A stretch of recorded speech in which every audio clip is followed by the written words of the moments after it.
Tanga talaga tong batang to. Okay, the seminar reading report and report. Man, nasa klase ako. Tatanga-tanga ka. Yung baon mo na, iwan mo na naman dito. O sige, madali mo na lang dito. Ma'am, tumawag lang po kasi yung mama ko. Give me your phone! Right down! Hello? Nanay to ni Junjun? Ay, ma'am. Yes po, ma'am. Nanay po ni Junjun. Okay. Kukumpiskan ko to sa cellphone ni Junjun. Ay, ma'am, wag naman po ganun, ma'am. No! Bawal mag-cellphone sa klase ko. Kaya pumunta ka dito para kunin mo yung cellphone ng anak mo. Ma'am, wait. Ganun pala, ma'am. Hintayin mo ako dyan. A few moments later. Hello po, ma'am. Magandang hapon po. Nanay pa yan ni Junjun? Yes po, ma'am. Did you know, mother, yung anak nyo bagsak sa subject ko tapos ganyan pa yung gagawin sa klase ko? Bagsak, ma'am?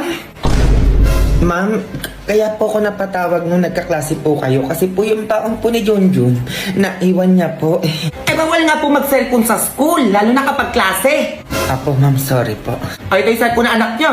Last chance niya na to. Kapag nahuli ko pa nagsa-cellphone yan sa klase ko, baka ipatanggal o ibagsak ko pa siya dito sa school na to. Nagkakaintindihan po ba tayo? Ay, tanggal po agad, ma'am. Sige po. Excuse me. Hello? Ay, paano ba yan, ma'am? Nag-cellphone po kayo. Ay, bakit tumawag lang yung nanay ko? Kala ko ba bawal mag-cellphone sa school na to?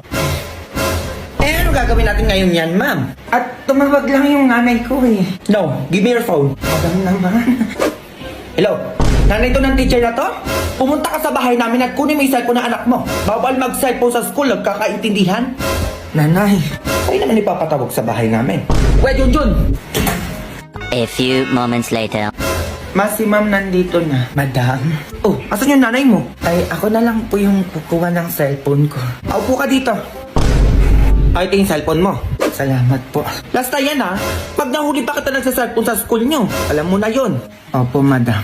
Paano pala yung grades ni Junjun sa'yo, ma'am? Di ba bagsak yan sa'yo? Ay, madam, kayo pa ba? Diyos, ipapasa ko na lang po yung anak nyo. Opo, 98.